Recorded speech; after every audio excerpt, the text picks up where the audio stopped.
ito na yung minarinate ko kagabi ng buong gabi. So, ngayon, lulutuin natin ito sa, sa slow cooker. So, ilagay mo itong, yung, ito siya, dito sa slow cooker.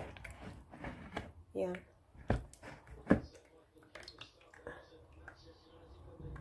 Ito.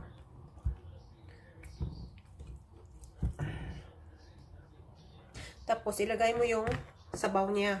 Yung minarinate mo na yan. Tapos, lagyan mo ng star anise. 2. Saka, peppercorns. Yan. At saka cloves. So, yan guys. Lagyan din na ito siya ng leek. Chopped leek. So, ito, leek ko, frozen na to siya ha. Kasi lahat ng mga vegetables ko na fresh. Pino-frozen ko. Ayan.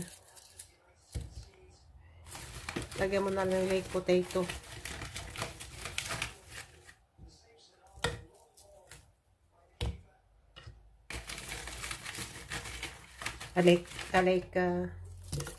Leek.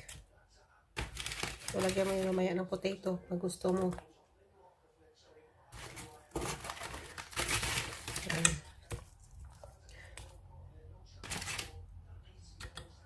So, takpan.